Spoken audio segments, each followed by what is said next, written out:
Bagaimana mereka itu suatu saat tidak mampu bekerja karena sakit, karena mobil kendaraannya rusak dan sebagainya. Dan mereka sendiri kalau misalnya nggak ada bantuan, mereka akhirnya apa? Termiskinkan gitu. Saudara-saudaraku ojol, saudaraku itu buruh. Anda adalah pahlawan sebenarnya. Mari kita bersatu. Bersatu, kami siap mengadvokasi Anda dan siap mendampingi Anda. Dewan Buruh Nasional yang baru dibentuk kemarin ya Pak Daud ya, itu siap menampung para driver online, ojol.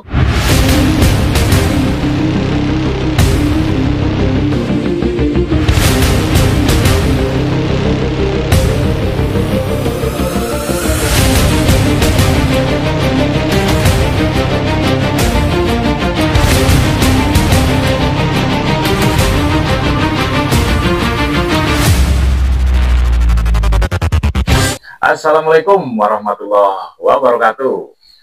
Kali ini kita sedang mengunjungi aktivis buruh. Tidak asing lagi sebetulnya, beliau adalah Muhammad Daud, Ketua Gas Bumi. Ada yang menarik nih Pak Daud, bahwa hari ini saudara-saudara kita yang berprofesi di ojol, baik itu di ojek online maupun di driver online yang di mobil, itu mereka sedang melakukan aksi. Mereka minta diturunkan pemotongannya itu hingga 10% seperti yang pernah dulu dilakukan oleh aplikator tersebut. Nah, sebagai seorang aktivis, saya mau tanya ini, bagaimana kira-kira kok bisa terjadi perselisihan yang seperti ini? Ya, sebenarnya dalam hal masalah perselisihan itu wajar-wajar saja. Tapi di dalam meningkatkan suatu kesejahteraan ataupun menghargai suatu pekerjaan, seorang pekerja ataupun yang sudah menciptakan lapangan kerja itu wajib dan harus dihargai. Yang melalui secara pribadi ataupun organisasi, ya tidak kurang, dan intinya paling sangat penting adalah kita masuk ke dalam undang-undang, dalam jaminan sosial gitu. Ya karena apa ya, ojol itu ada suatu usaha ya, menciptakan lapangan kerja sendiri, menghasilkan artinya pendapatan dengan menjual jasa, dan mereka bayar pajak. Betul itu. Ya. Tanpa disadari mereka sudah bayar pajak. Ya. Dan tanpa disadari juga mereka sudah memberikan suatu sumbangsi pada peredaran ekonomi ya.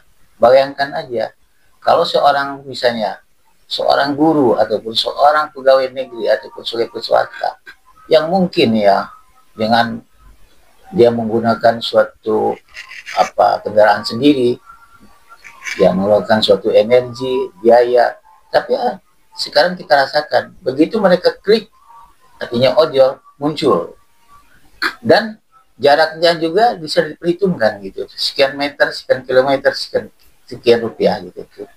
Nah ini ada suatu kemajuan ya untuk kemajuan bangsa kita, dan ini perlu dihargai. Dan bagaimanapun juga pemerintah harus ikut. Kita sebagai organisasi sebenarnya sangat respon bahwa hal-hal seperti inilah yang harus kita lindungi, kita samakan tingkat derajatnya itu yang dilindungi oleh undang-undang. Contoh misalnya suatu saat mereka ya tidak mampu bekerja ataupun terjadi suatu kecelakaan kerja, itulah yang kita tidak inginkan, tapi itu pasti akan terjadi pada sistem manusia yang bekerja. Betul. Nah, hal-hal seperti inilah sebenarnya adanya suatu peran serikat buruh, peran negara, peran artinya menaker, dan peran daripada artinya pengusaha-pengusaha yang mungkin berkecimpung dalam bidang jasa ini. Terutama bagi mereka yang seperti yang jadi mitra kerja mereka itu. Mereka seharusnya ya sadarlah bahwa pekerjaan mereka itu mereka menghasilkan. Tapi kita harus secara adil lah.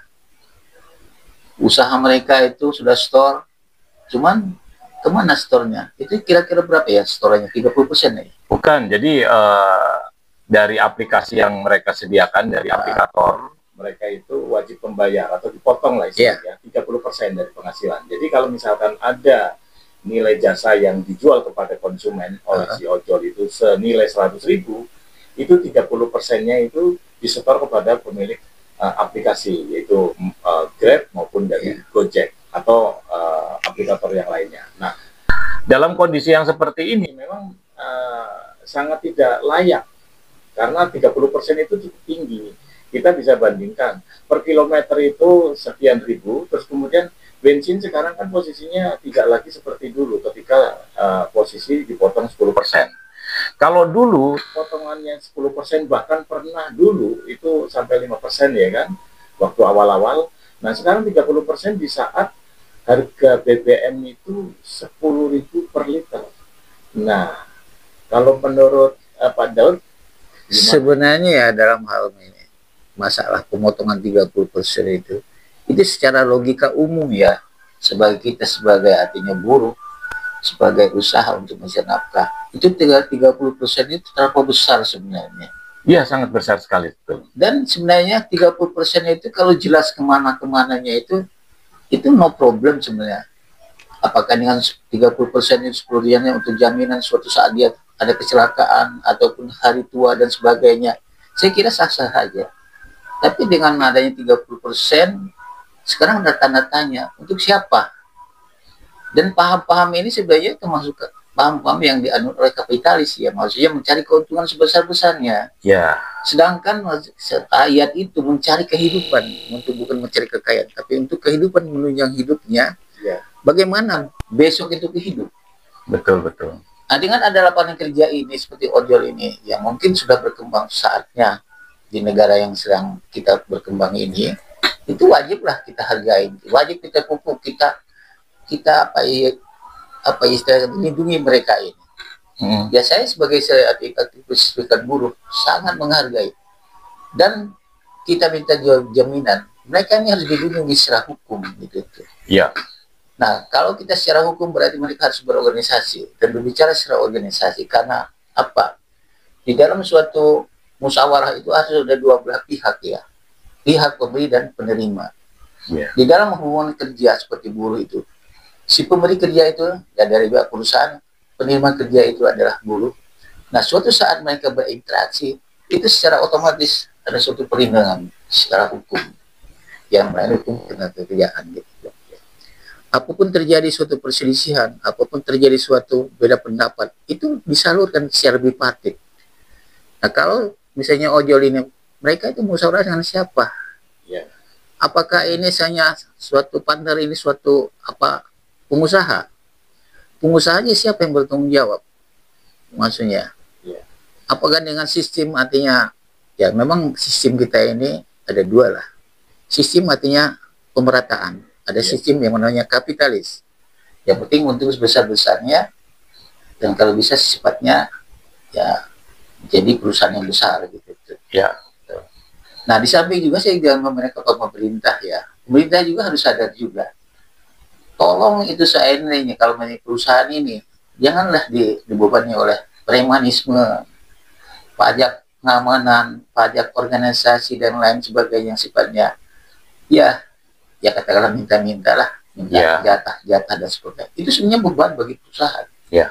Dan perusahaan juga dia tidak mau artinya rugi ya, akan dibeban pada artinya pemberi kerja seperti apa istilahnya ojol itu, mereka bayar.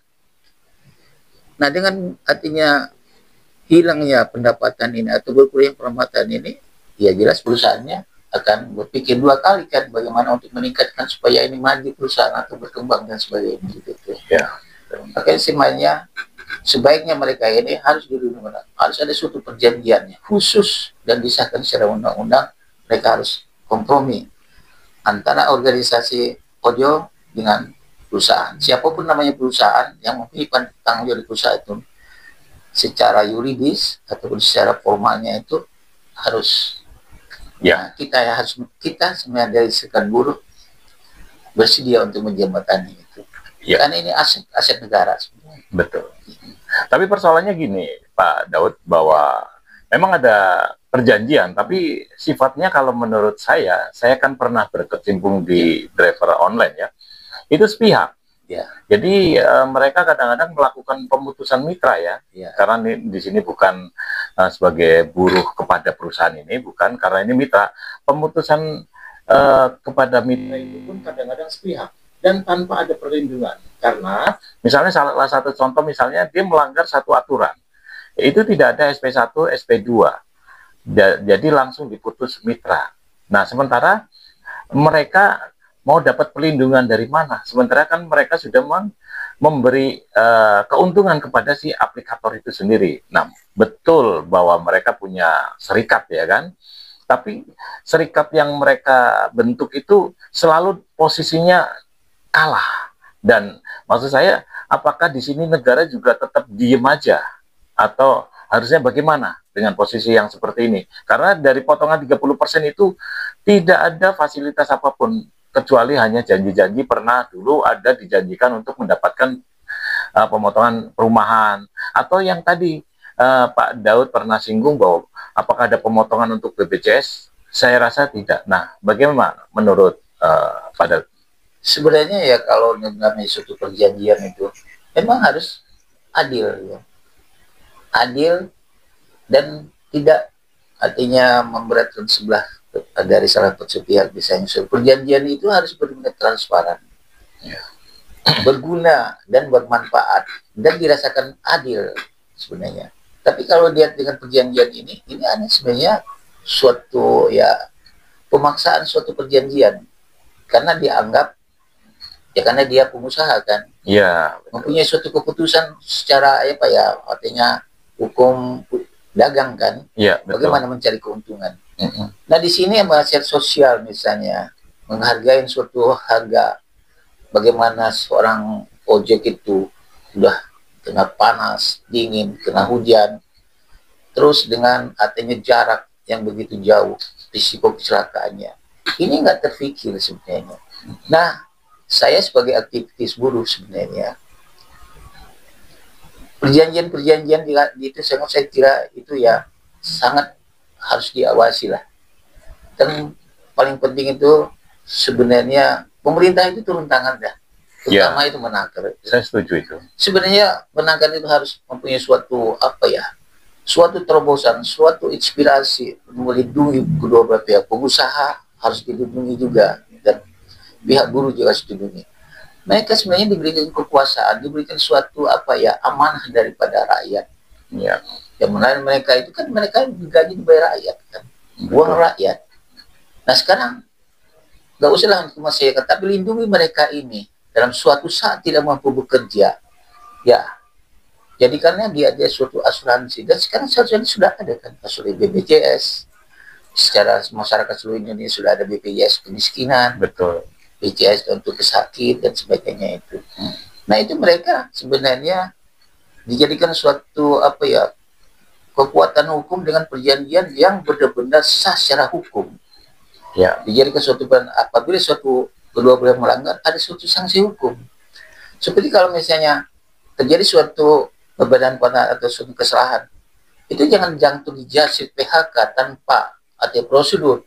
Dan kita di dalam hubungan industrial itu boleh suatu sanksi itu boleh, tapi dengan prosedur.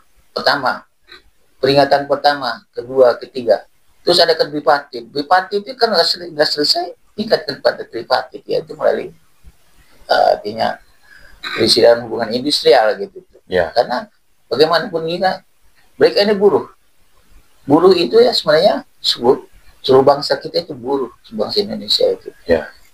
Jadi menurut pendapat saya ini harus dilindungi dan perlu dilindungi dengan suatu perjanjian yang khusus ya, secara hukum dengan kekuatan hukum yang benar-benar diakui oleh negara, yaitu melalui perundingan dia dengan suatu perjanjian yang ditandatangani kedua belah pihak di depan menteri ataupun staf menteri ataupun itu menakar yang dari kabupaten provinsi.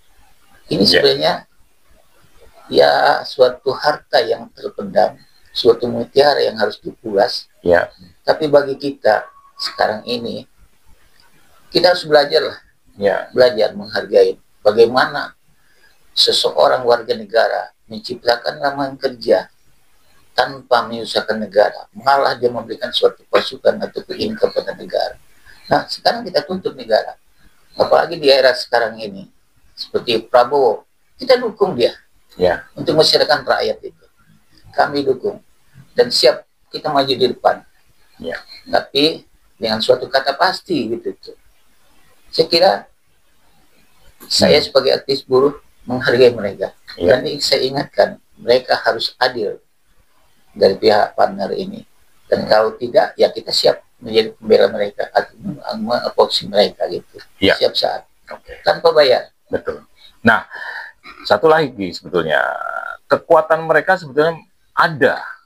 Karena misalnya kalau mereka kompak dan artinya mereka sepakat bersama, ini sebuah kekuatan. Karena misalkan mereka offbeat, artinya mereka tidak narik, ya kan, istilah mereka itu tidak ngaspal atau offbeat, itu sebetulnya 1 hari atau 2 hari atau 3 hari itu pihak aplikator pasti kelimpungan, karena berapa juta atau berapa miliar uang itu akan hilang dengan sendirinya. Nah, cuma disinilah yang kita perlu gali, apakah memang kekuatan ini belum maksimal dilakukan oleh driver online atau ojol, atau karena memang ada kecuekan dari negara, sehingga seolah-olah aplikator ya terlindungi. Nah, kan ini kan sebenarnya tidak sehat. Nah, itu bagaimana untuk mengembalikan agar para driver online atau ojol ini punya kekuatan sehingga memiliki bargaining position dengan aplikator? Sebenarnya begini ya, kita juga dengan adanya suatu diskusi seperti ini, kita sebenarnya hanya mengingatkan pemerintah bahwa mereka itu juga buruh, bahwa mereka itu juga rakyat Indonesia, bahwa mereka itu berjuang ya untuk memakmurkan Indonesia dengan posisi mereka ojol. Jangan hanya pemerintah itu hanya mengurus ANS, TNI, ABRI, Polri, dan sebagainya itu. Dan mereka ini perlu artinya suatu terobosan gitu. Karena apa? Ini ada suatu era baru dari perkembangan negara kita, apalagi di DKI Jakarta ini. Karena apa? Suatu transformasi itu ada suatu urat nadi daripada kehidupan ekonomi masyarakat kelas bawah ataupun kelas atas itu. Jadi menurut saya yang perlu diperhitungkan sekarang, bagaimana mereka itu suatu saat tidak mampu bekerja karena sakit, karena mobil kendaraannya rusak dan sebagainya. Dan mereka sendiri kalau misalnya nggak ada bantuan, mereka ini termiskinkan gitu. Iya, betul. Oke, kalau seandainya kendaraannya rusak, mereka mau pinjam dari mana? Paling mereka rentenir. Rentenir bayangkan saja 100.000 dia 200.000.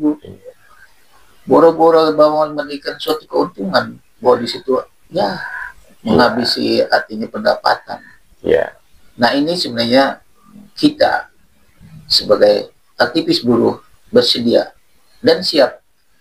Saudara-saudaraku ojol, saudaraku itu buruh, Anda adalah pahlawan sebenarnya. Mari kita bersatu.